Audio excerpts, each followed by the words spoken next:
And basically what this is going to involve is you may notice that there's a little platform here with a little mic that you can kind of detach and use for yourself. I'm going to ask volunteers, aka sacrifices, to come up. And for any of you who are interested in voiceover, have interested at all, in any kind of way, to come up, say hi, tell me your name, a little bit about yourself, just so I can get a sense of your voice. And then I will hand you a character which I think may suit you. And then you give me a quick pass at it.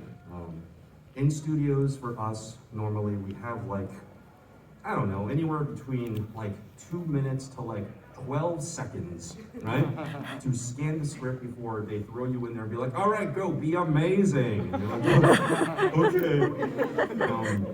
So that's gonna be fun to do.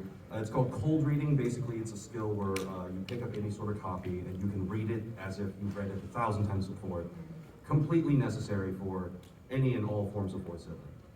And then I'm gonna give you one bit of direction, and then you're gonna read it again with that direction in mind, and then that's it. Don't call us, we'll call you. Don't have your agent hound us. You know, if you get cast, we'll let you know. So yeah, we're gonna have a lot of fun today.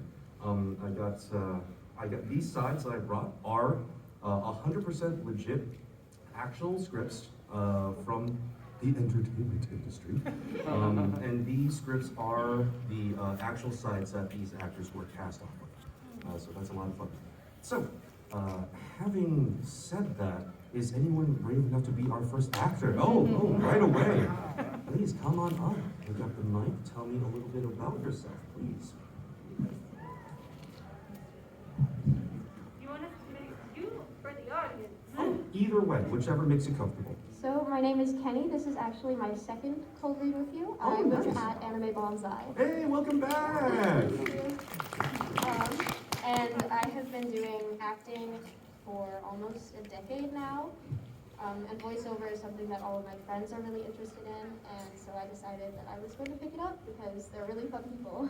Hearing your voice, I feel like did I give you Star Butterfly last time? Yes, you did. I was like, oh, you're totally a star voice, for sure. Thank you. But here's the thing now. Now that this is your second time, I'm going to give you something against type, okay? Oh, fantastic. Yeah, All right. So last time, very sweet, bubbly Star Butterfly. This time, I'm going to give you an orc. By the name of Bula. She is an orc from, she is a World of Warcraft orc. So, World of Warcraft orcs are not like your Lord of the Rings orcs. They're not, Lord of the Rings is, it's very cockney, blah, blah, blah, blah, the World of Warcraft orcs are just, they have a neutral American accent, but they have that rough texture. It's like, warrior, all that good stuff. And remember, these orcs are very aggressive. They respect tradition. They're honor bound, but they are like warriors. Yeah, warriors. So here are 12 lines for you. Give them a very quick glance, and then when you are ready, please give me a pass at them. Put on your mean face. I know you can't tell through the mask. I have all the A grade. Yeah, perfect. Speak. What do you need? It is a good day to hunt. Strength and honor! I have come to honor the debt of my forefathers. I pledge my axe to your cause. I have no time for foolishness. Traitors to the Horde will die a traitor's death! Paint your shields with the blood of your enemies. The Alliance will fall before the might of the Horde. Ours is a legacy of conquest, a rising tide of blood and iron that will wash over this world. Beat them back! Remind these vermin what it means to assault the Horde! Cowardly humans, stand and fight! Nice. So, this time around, let me see this real quick. I'm not going to have you do all of them, because it's pretty rough on the throat. But said with energy and conviction before battle number 8 and onwards, we're going to do, right? And I want you to imagine you're speaking, you get up on a grand podium, you are speaking to a legion of Horde soldiers. You are bellowing out this stuff, You're getting them ready for war, okay? So project from your chest, from your diaphragm, get it all up. When you project this, it should feel like the energy is coming up from your roots, from the ground, all the way through your torso and outwards, you know? So the biggest, bellowiest that you're comfortable with, I don't want you to hurt yourself, right? And at the very last line there, when you're saying cowardly human, imagine this scenario. You've been trained your whole life for honorable combat, and you're fighting this human, and he's just not brought it. You know, this soldier, he's just like, he's bad at fighting, basically, right? And he's like on the ground, and he's like, oh, I'm a human. I don't know, like, so you're like, what the hell? So you're personally offended, okay? You're pissed. Your entire life has led to this, and this dude just dropped his sword. Are you serious? Right? Yeah. So I want to hear some of that, like frustration and anger, and like, what are you even doing here? You know? Okay. So from 8 onwards, please. 8 onwards, all right. Paint your shields with the blood of your enemies. The alliance will fall before the might of the horde. Ours is a legacy of conquest, a rising tide of blood and iron that will wash over this world. Beat them back. Remind these vermin what it means to assault the horde. Cowardly human, stand and fight. Nice. Very good job. Possibly we'll be calling you back for our orc video game. See you next time. Yeah, Revenge of the Orcs, or our orc dating sim. All right, well that was lovely. Thank you so much. I know it's a little hard to put that back in there. Do we have our next actor? All right, let's go on this side. Oh, right here. Come on up. Okay, jump around. Tell me a little bit about yourself. Hello? Hello? You turned it on. Oh no. Hello? Hi. Okay. I can't really hear it. I'm Blackjack. I work at the Art Museum. I love parrots. I've been doing voice acting for a few years now. I'm with Studio Still and their King of Fighters stand-up. They just added Team Samurai Showdown, so I'm Darlie Dagger. It's going to be a playable mod. Also, in a Final Fantasy IX voice mod, I'm going to be Queen Braun. And I've also been working with Rabjunes for several years. Most notably as Emmerich in Final Fantasy XIV in a nutshell. Okay, so you got a little bit of acting experience under your belt. That's very good. I have a specific thing in mind, and if I can find it, I will let you know in a second. Help me buy me more time. Is there anything else? I'm originally from Northern Indiana. I moved out here when I was 18, which was absolute years ago. All right, you bought me just enough time. Okay. So, I have this character. Her name is Pearl. Okay? Pearl is a waitress at this diner, and basically you're talking to a patron that's come in years and years, regular, right? And this patron by the name of Gil, he's a little down on himself, right? He's a little depressed, and he feels like no one understands him. No one really knows him. But this person has been coming in for years and years. You know him. You know all his little eccentricities. You've gotten to the point where you guys are basically friends, right? So in this little monologue, it's hard. It's like you're ribbing him a little bit for feeling down about himself, but in a friendly way. It's like, hey, like, I know you think no one knows you, but like, I know you smell. Like it's like stuff like that. So here you go. Give it a glance over, and when you are ready, go for it. Gil, every morning for 5 years you come in here, you order your usual cup of coffee, black, then you ask for cream and sugar. You order your usual bowl of cornflakes, dry, then you ask for bananas and milk. You call your mother every Thursday, except you do it on Friday. And your favorite color is red, but you wear nothing but beige.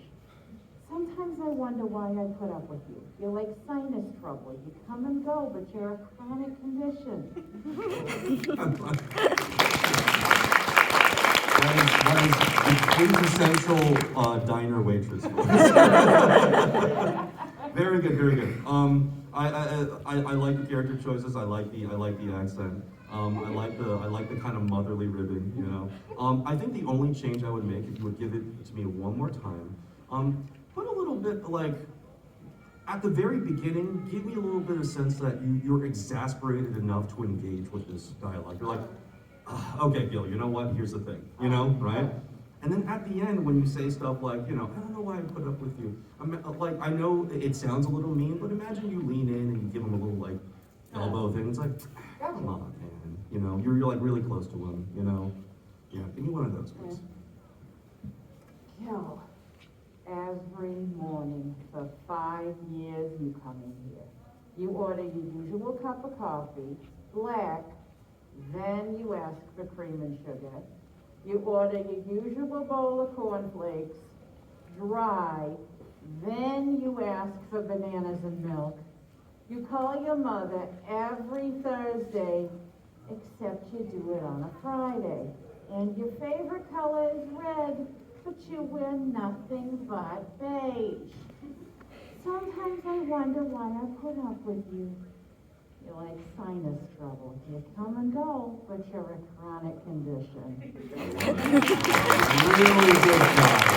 Really good job. Thank you so much. Thank you for listening too. That was awesome. I believe we'll be casting her as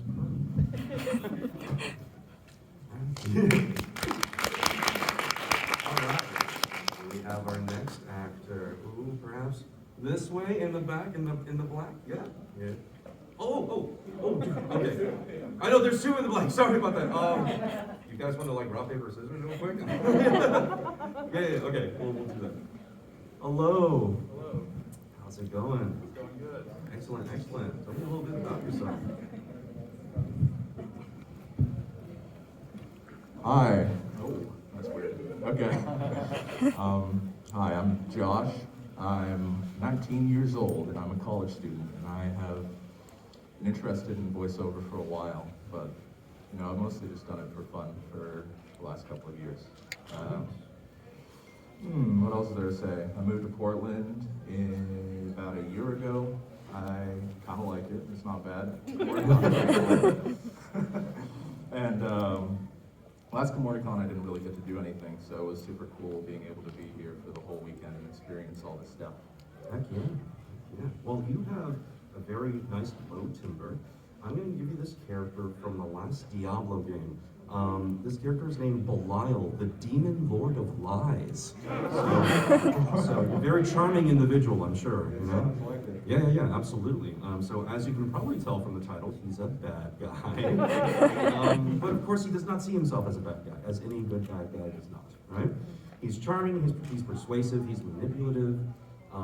He's, you know, even though he's like the Demon Lord of Lies, he doesn't have like this, I'm the Demon Lord of Lies sound to him, right? He sounds like a very charming, charismatic man.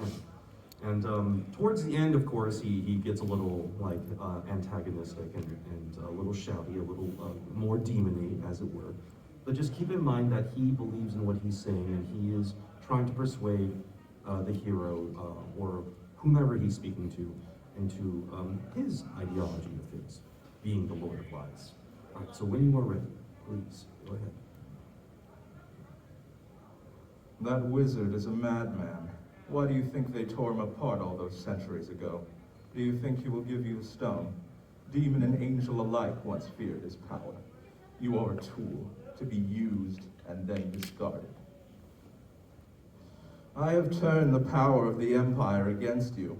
You have escaped the city for the time being, but even now my net is cast around you, and it is closing. My brothers once underestimated me. I cast them from hell to dwell upon this piteous realm. And where are they now? Trapped in your little stone. Oh yes, I know all about your black soul stone. I wonder if Adria has told you all of its secrets. Hail the conquering hero. You have done well, haven't you? Your plans have come to fruition, and now Belial's undoing is close at hand. But you have served my ends well. The mad wizard is dead. The black soul stone is whole, and I have but to take it from you. I will show you the truth! Yeah, nice. Love that line. It's a very good skeleton of where that character needs to be. Can I steal that for you just for 1 second? All right. So this first line is where you're trying to be very manipulative, right? You're trying to convince yourself, like, bro, look, who is your? He's crazy, right? So like, when you're trying to convince a friend like of something that you believe in, there's a certain way we speak. You're like, come on, dude, trust me, right? This dude crazy, bring some of that into it.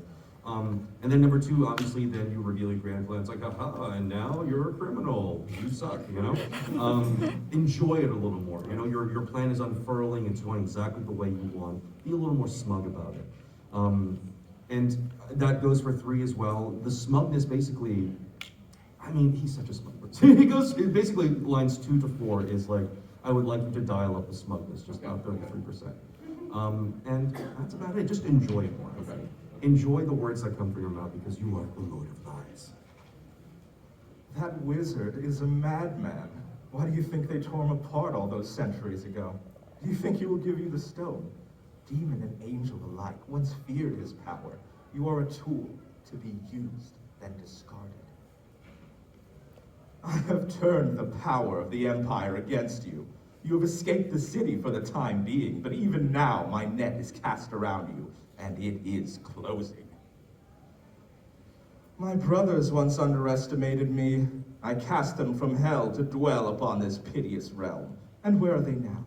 Trapped in your little stone. Oh yes, I know all about your black soul stone. I wonder if Adria has told you all of its secrets. Hail the conquering hero. You have done well, haven't you? Your plans have come to fruition, and Belial's undoing is close at hand. But you have served my ends well. The mad wizard is dead. The black soul stone is whole, and I have but to take it from you. I will show you the truth! Nice. Very good. How did that pass feel to you? Did it feel better? Yeah, it did, definitely. Yeah. Oh, it was so much better. Good job, man. Good job taking direction too. Very, very good. I like your voice for the demon Lord of Lies, for sure. No offense. All right. Let's get our next. Oh, actually, you know what? You stood up. Let's do you really quick, and then we'll move on back to the center, to the side. Since you did stand up last time, tell us a little bit about yourself. I think you're gonna have to put No. There we go. Okay. So, I took my first acting class ever, this year. I'm 38 and I said, might as well pursue this. So I've been cast in 3 video games now, but they haven't come out. 2 podcasts, only 1 has come out, so. And I've been mostly cast as monsters. Monsters? Do monster sounds, so. Okay. Let's see. Should I write you more time?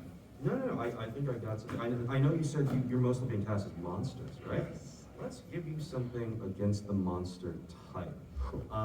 This is Shazam, but the Lego Justice League version. So Shazam, if you're not familiar, he's a superhero. He's basically this little kid who is given magical lightning powers by a wizard, like you do. And now, whenever he says Shazam, he turns into big, buff, magical Superman. But he still obviously has the heart and spirit of like a young child. So it's this fun mix between a big, grown-up, manly voice and like the heart and spirit of a kid, right? So as you're reading this, just remember how you felt as a young kid, and how magical life was, all that good stuff. But keep that nice bassy texture you have, just be youthful. Pretend life hasn't crushed us. Pretend we haven't gone through 2020. Okay. I didn't want to be rude and interrupt, but then I did, because, criminal activity. I've had enough of being tickled today. Thanks. Now, how about everyone comes along quietly? Lasers don't hurt me, so you think chains will? Come on, guys. I know criminals are supposed to be dumb, but I was trying not to prejudge you. So, quietly then. Nice. So I actually like that you did really good in keeping the youthful spiritual spirit energy. You know, I heard it for sure. This time, maybe I'd like you to dial up just your projection a little bit more, because maybe you're stopping these bank robbers in a big room, you know, so they have to hear you, right? And you're putting on your superhero voice. You're a little kid, so you're like, oh yeah, I'm Superman, you know, like you have that like, hey, I'm a superhero, hey, I'm here to stop crime, you know? So just give me a little bit more projection on this next pass. I like where you're at already with the character, so we're gonna keep that. Okay, sure. I didn't want to be rude and interrupt, but then I did because, you know, criminal activity.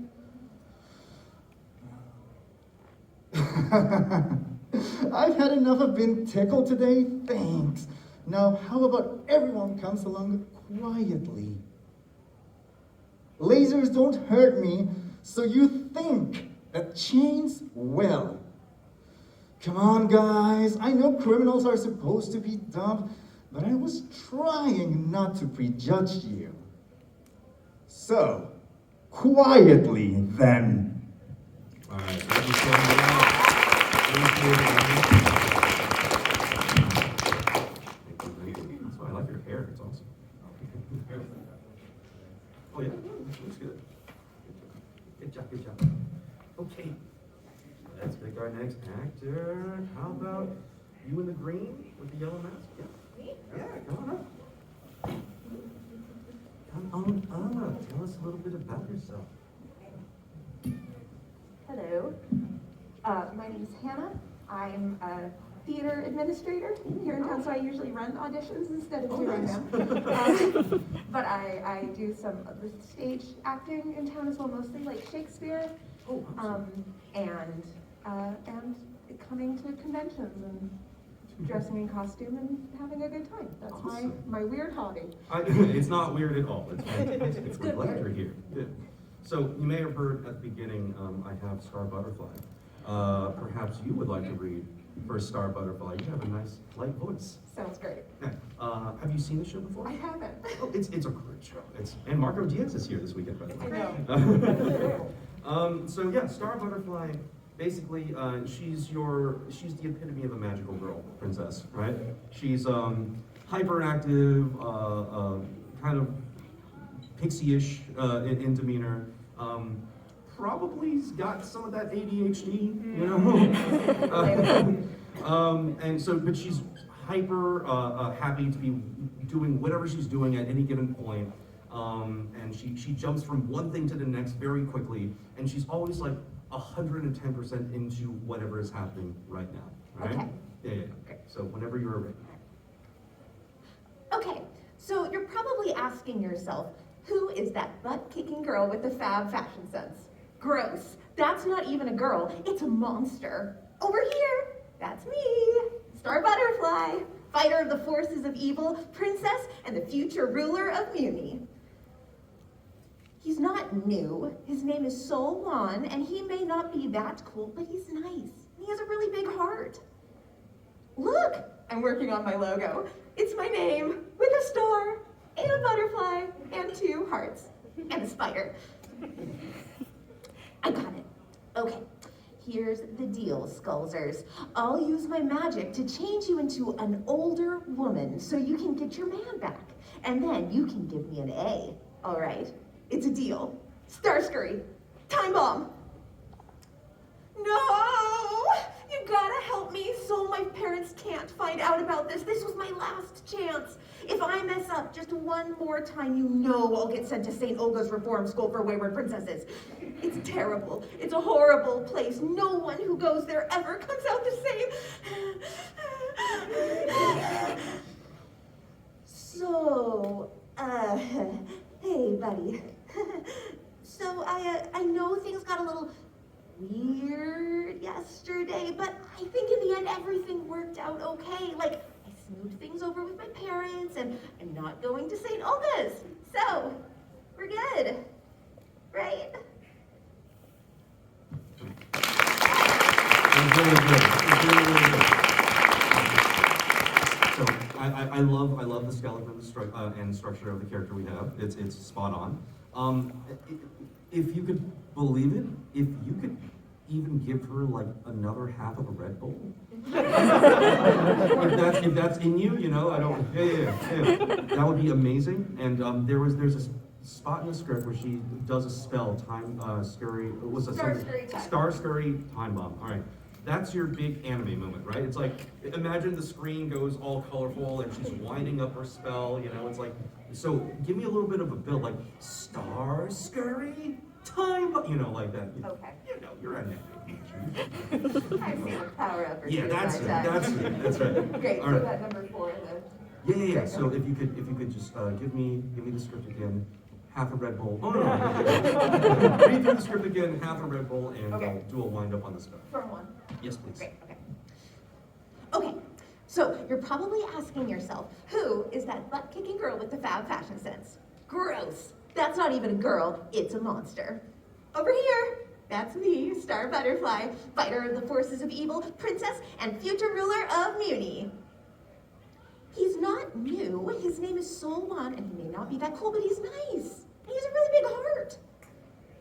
Look, I'm working on my logo. It's my name, with a star, and a butterfly, and 2 hearts, and a spider. I got it. Okay, here's the deal, Skulzers. I'll use my magic to change you into an older woman so you can get your man back. And then you can give me an A. All right? It's a deal. Star Scary Time Bomb! No! You've gotta help me so my parents can't find out about this. This was my last chance. If I mess up just one more time, you know I'll get sent to St. Olga's Reform School for Wayward Princesses. It's a terrible, horrible place. No one who goes there ever comes out the same. So, hey, buddy. So, I know things got a little weird yesterday, but I think in the end, everything worked out okay. Like, I smoothed things over with my parents, and I'm not going to St. Olga's. So, we're good. Right? Thank you.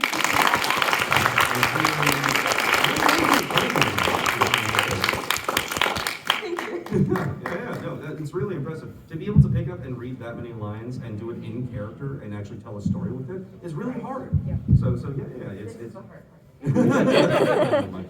What's really interesting about Western animation, the reason why when you book these roles, these Western animation roles, and they ask you to go bigger and bigger, is unlike anime, when you do the performance for cartoons, Western cartoons, you're basically setting down a guide for the animators to create the scene, right? So they don't do it in advance. The way you perform it and the choices you make give them options, right? So if she gives you a giant colorful performance like this, the animators are like, oh, sky's the limit. I could do anything with it, right? I can put her anywhere. I can have her flinging her arms anywhere. It's great. So, you know, if you ever do this for a living and you do Western cartoons, remember, you are the guidepost for the animator. All right, let's do another one. You with the piece. Come on up. Tell us a little bit about yourself. Hi, my name is Luke. I'm from Washington State. I've done a couple of amateur roles with my friend who's running his indie game studio, and I'm also an amateur opera singer as well as theater performer. So, yeah. Nice. Okay. Let's do this guy. All right, I'm gonna give you Hal Jordan, the Green Lantern, except this is a 16-year-old kind of himbo version of him. He likes to think of himself as very suave and like intelligent, but he's 16. He's kind of dumb, right? And he's a bit of a jock in this timeline, right?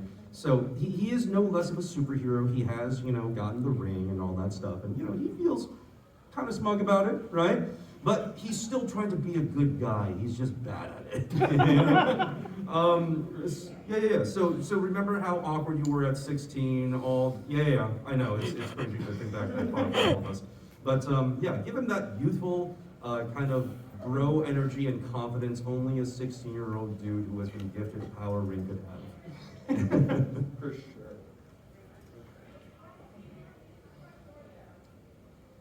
Okay, Jess.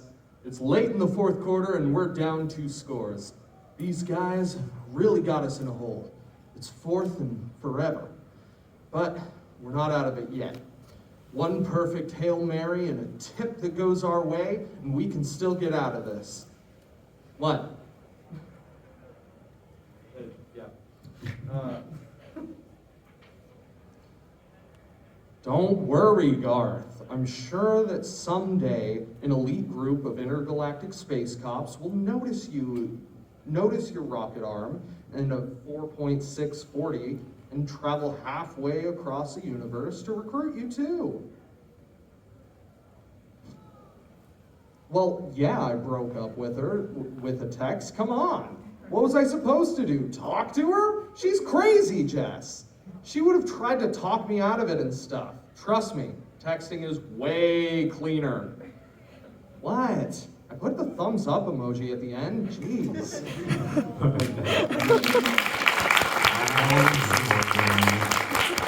All right, nice. All right, once more, and then at the beginning when you're making the football analogy, right? Yes. Yeah. So basically, football is basically the only way you know how to communicate, right? And this is fairly like a stressful situation. Maybe you're under attack by aliens, right? And like maybe you're hiding behind a giant debris. There's lasers coming. You're like, okay, I got it. like I got a plan, all right? And then this football analogy comes out. Everyone looks at you like, what are you talking about? And if to you make complete sense. You're like, what? Yeah. And then the second part, it's like your friend who's down in the dumps. You've got this cool power ring. He just like flunked his math test or whatever. So you're like sitting on the bleachers, be like, dude, bro, don't worry about it. You're gonna get recruited by the space cops too. And he's like shivering and cold. He's like,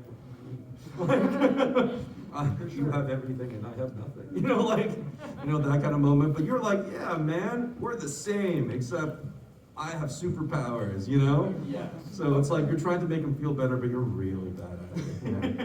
And then the last part, I pretty much like. So just give me another flavor on it. For sure. Okay, Jess. It's late in the fourth quarter, and we're down 2 scores. These guys have really got us in a hole. It's a fourth and forever, but we're not out of it yet. One perfect Hail Mary and a tip that goes our way, and we can still get out of this. What? Don't worry, Garth. I'm sure that someday an elite group of intergalactic space cops will notice your rocket arm in 4.640 and travel halfway across the universe to recruit you too. Well, yeah, I broke up with her with a text. Come on. What was I supposed to do? Talk to her? She's crazy, Jess. She would have tried to talk me out of it and stuff. Trust me, texting is way cleaner. What? Put the thumbs up emoji at the end? Jeez.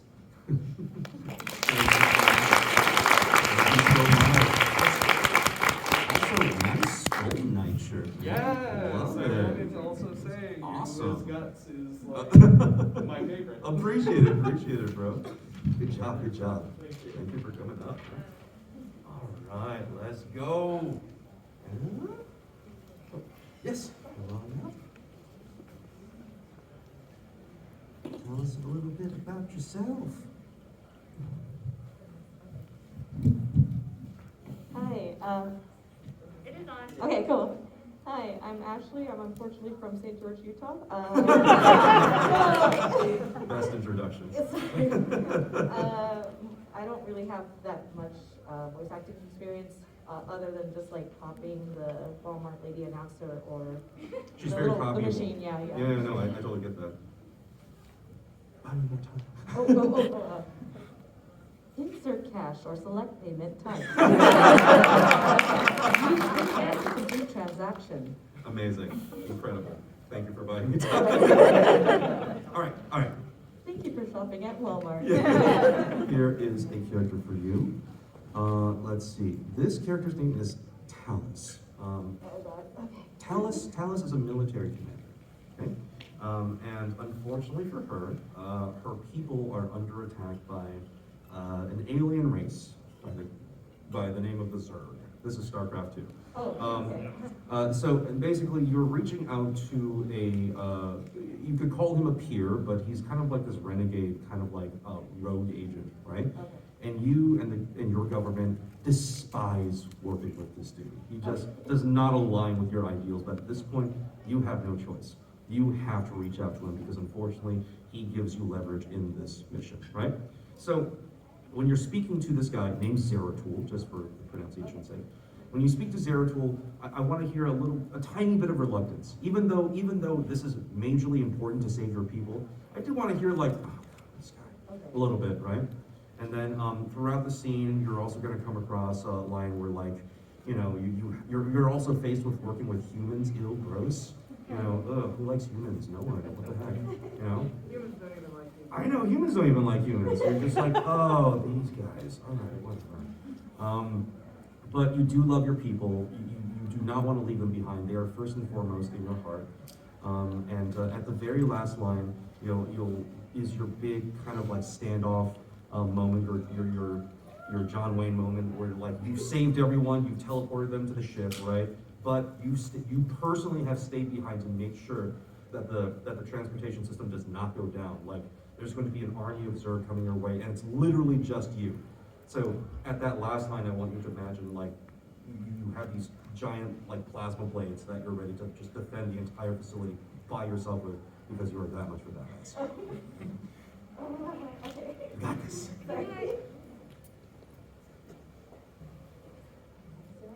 Zeratul. Zeratul, it is a great honor. I am Talus of the Templar, and I humbly request your aid.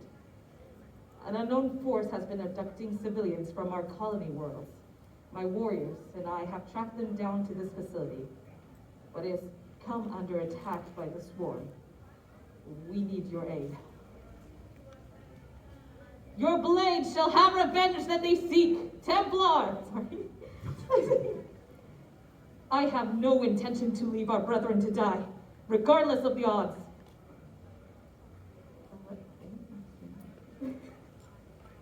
I will not lie. I thought protests align with these humans. The thought of protests allying with these humans sickens me to my core. I pray this device of yours is worth our effort. My life for my people. Nice. So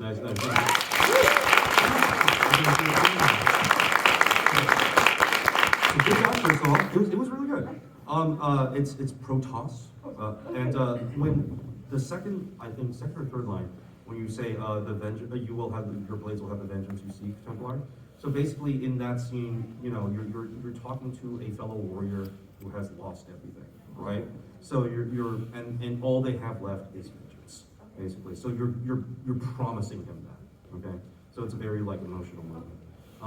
Otherwise, I thought it was really good, to be honest. Like it was really fun to listen to. I think the only change I would have you make is the end, that ending kind of like Braveheart line. Give it everything. This is maybe the last thing you ever say. So let it ring out and resound through history. That kind of emotion. And I thought you did really good in bringing that kind of like, it was a very subtle like, I can't believe this guy, like with Zeratul. So it was a really good job. So no notes on that one. So if you could give me a pass one more time with those other notes, it'd be fantastic. No worries. No, you did really good. Zeratul, it is a great honor. I am Talus of the Templar, and I humbly request your aid.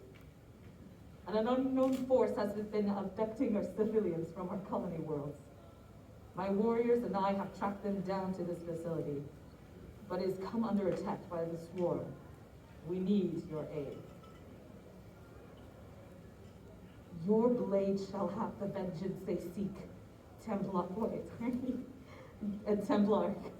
That's okay. I have no intention to leave our brethren to die, regardless of the odds. I will not lie. The thought of Protoss. The thought of Protoss allying with these humans sickens me to my core. I pray this device of yours is worth our effort. My life for my people! Nice.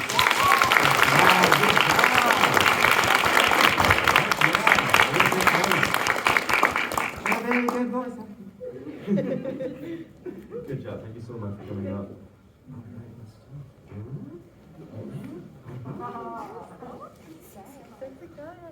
Tell us a little bit about yourself. Should I do the usual spiel or? Okay, Oh, so yeah, hi, usual I'm spiel. Aaron. I saw you last time at Anime Bonsai. Oh, nice. Also, coincidentally. Oh, nice. So- Did you come up and do this before? Yes, you had me at his Aqua Lab. Oh, hey. I was the Tom Holland for you guys. So. Hi, I'm Aaron. I like to just make noise for fun. That's what I said last time as well. I'm also somewhat of a comedian, I like to tell myself. So, something about me. Let's see. Like I said last time, I kind of get it from my family side. We do a lot of like voice impressions and noise imitations. I also do a lot of animal imitations as well, and I have also confused a lot of people thinking that there was an animal in the room, so lots of fun with that. All right. So you have a little experience with comedy, right? I'm gonna give you some Dazai from Thunder Stray Dogs. This was the actual page that I got hired off of. So yeah, have you seen the show? A little bit. I've A watched little the first season. I still need to finish the rest. Okay, so you know a little bit about the That's character then. Yeah. He's he's a lot of things. How do you So he's a very smart young man. He's had a very interesting life. He's got clinically severe depression, but he covers that up. He covers that up with a good humor and his intelligence and wit, right? So if you were to just engage him in casual conversation, you would never really know that he was, borderline. And he has this really macabre shtick where he's always playfully trying to off himself, right? I know, yeah. Very, Don't we all? He's got a lot of layers, like an onion. So yeah, these two little blurbs here are, the first one is from the first episode, and the second one I think is from episode 2. Both of them kind of have this jokey feeling to them, but he is talking about some like kind of intense stuff, right? So what I'm looking to hear is a charismatic, light, and a light-hearted read, glossing over the actual really intense words that he's using. Tell me, are you the one who interrupted my submersion? Why are you confused? I was just trying to kill myself. That's why I was in the river, and I thought everything was just going swimmingly until you interrupted and ruined my day. But don't worry, it's not your fault. My goal is to commit a completely clean suicide without burdening anyone. Yet I did trouble you, so really, the fault lies with me. I should apologize, or better still, make it up to you. Are you by chance hungry? Oddly enough, I am quite hungry myself, but I'm afraid the river has taken my wallet. Well, you see, I read about this fascinating way to commit suicide by getting stuck in an oil drum, so I decided to give it a shot. Securing the feet is the key, by the way, but now that I have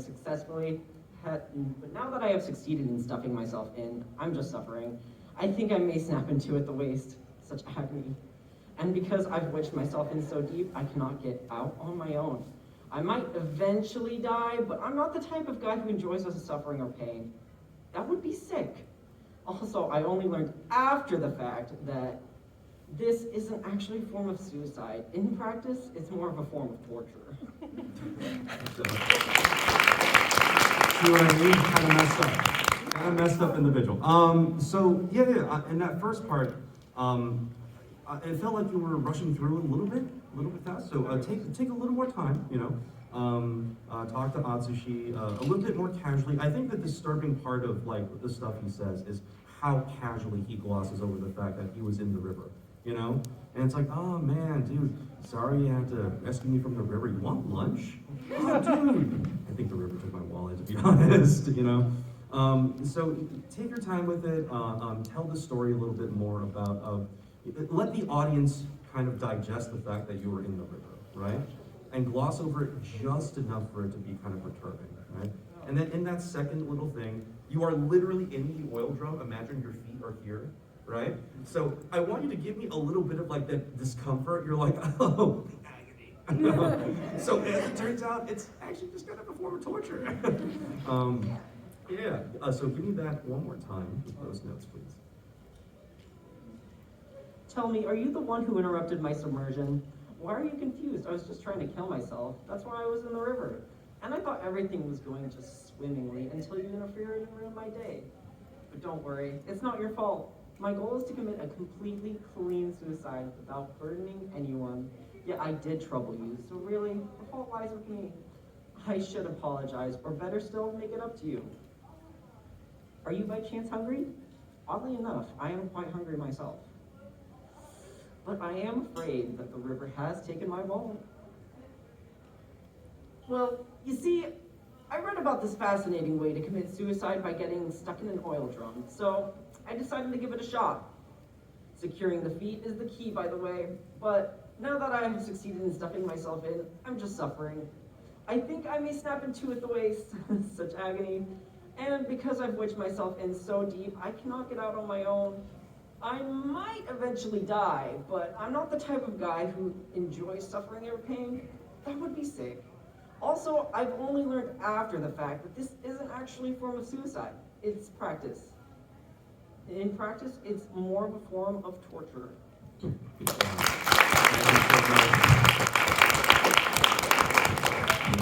Appreciate it. Yeah, it's always the hardest part, putting the mic back. Thank you so much. Ooh, this kid. Need some therapy, probably. How about with the pink and purple? Come on up. Ooh, nice Hashira shirt. Thank you. Most of them. Who's got two thumbs and still a living Hashira? That's right. Tell us a little bit about yourself. Okay, my name is Tosh. I've never done acting at all, ever, so this will be fun. I work in localization, so, so I speak Japanese and Korean. What do you localize? So I work for Deluxe Media. I work for Deluxe. Yeah, so I do the audio description for Deluxe. Oh, seriously? Yeah. So I'm on the Japanese operations team. Oh, that's awesome. So I help with the Japanese subtitle projects. Heck yeah! I promise I didn't know her beforehand. We're just two co-workers meeting in the night. Just in the wild. That's awesome. Yeah. Well, glad to meet you, Deluxe co-worker.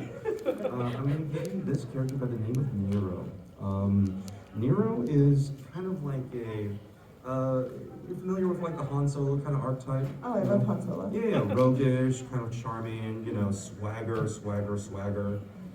And basically what you're doing here is you're entering this person's shop and you're looking for a certain part, right? Now, this part just so happens to be illegal, right? So you're trying to talk around it. You're like, oh yeah, I'm here to pick up that totally not illegal thing. Can you help me with that? This shopkeeper does not seem willing to help you with it. You don't want it to come to violence, so you're trying to just charisma your way through it, but at the very end, you do have to pull a gun on him, right? Now, you don't like that, right? But it's just what you gotta do. So, with those notes in mind, please.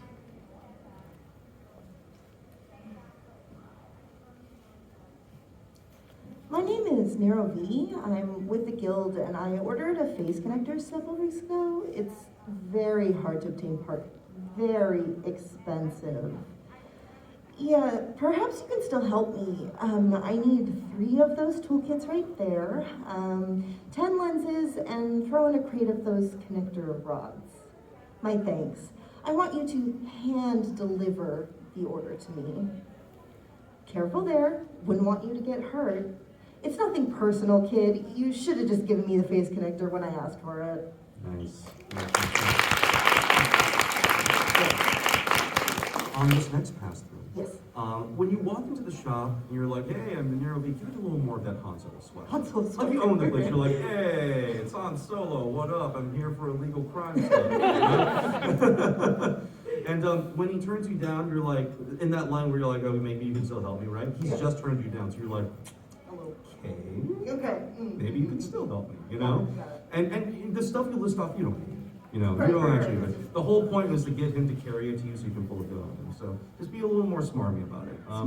And then at the end, when you say it's like, hey, sorry, like mean it. You are sorry. You're like, yeah, dude, I didn't want to do this. Come on, like no one wanted a gun being pulled out. You should just give me the goddamn part. You know. All right, so when we're ready.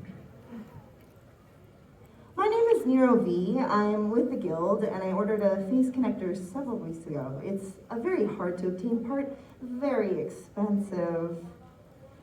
Yes, perhaps you can still help me. I need 3 of those toolkits right there, 10 lenses, and throw in a crate of those connector rods. My thanks. I want you to hand deliver the order to me. Careful there, wouldn't want you to get hurt. It's nothing personal, kid. You should have just given me the face connector when I asked for it.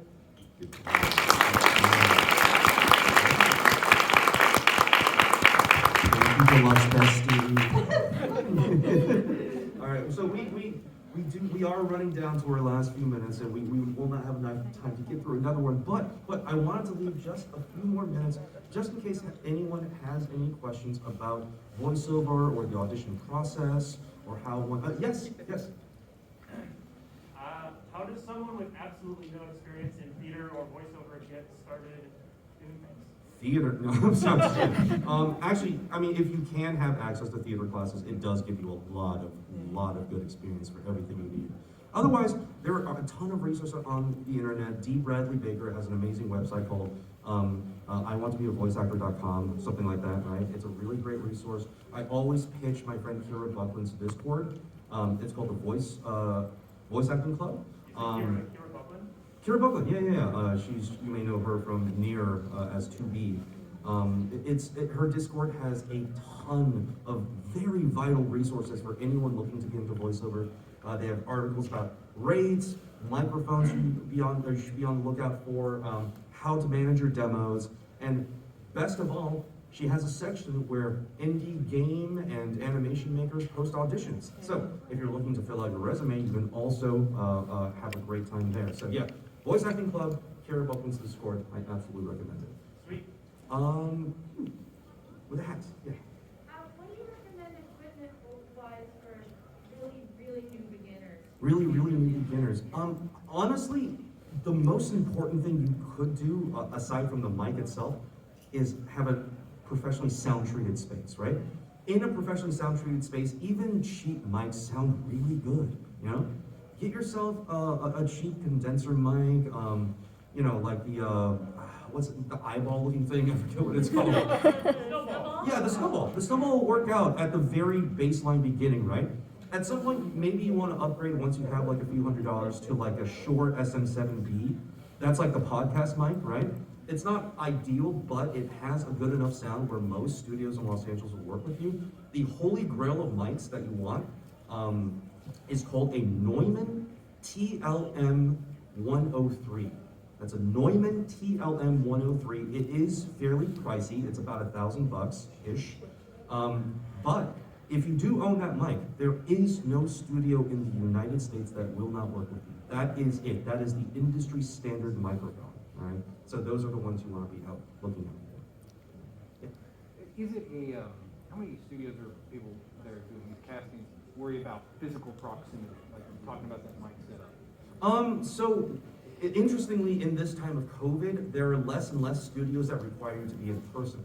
The ones that require you to be there are the ones that will have to put like headgear and like PCAP stuff on you, like the big AAA stuff. Your God of Wars, your Ghost of Tsushima's, your the the Call of Modern Duty Warfare, whatever it is, right? That stuff.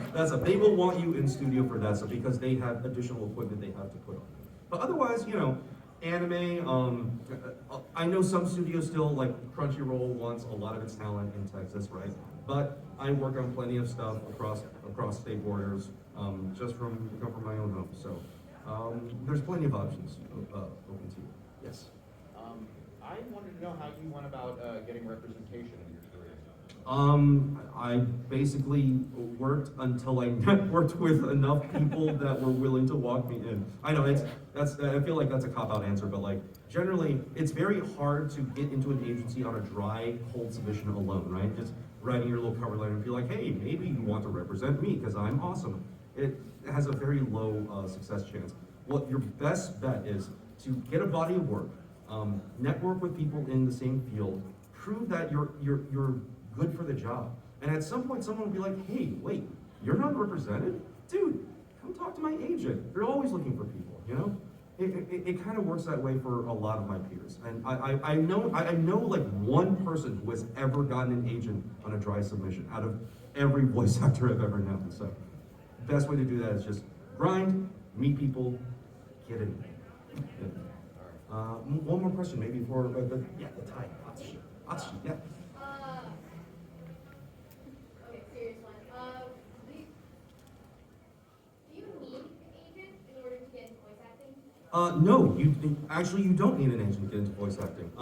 There are plenty of non-union or indie projects out there that you can book on your own, as long as you have a competitive demo, as long as you've got the chops to back it up. I know, like for example, Spike Spencer, right, the original voice of Shinji. He worked years without an agent. I think only recently he was picked up by someone, but he didn't need one. He went out there, he networked with these studios on his own, he developed personal relationships with casting directors, and they just put him into Rolodex. I worked for years without an agent. It's only harder in that you don't have someone representing you, right? So you literally have to somehow meet these people, become friends with them, be like, hey, I work, maybe you want to throw me auditions, you know? The benefit of that is, once studios start sending you stuff directly, they will generally, if they like you, keep you in their Rolodex for basically all their projects. So there are pros and cons, right?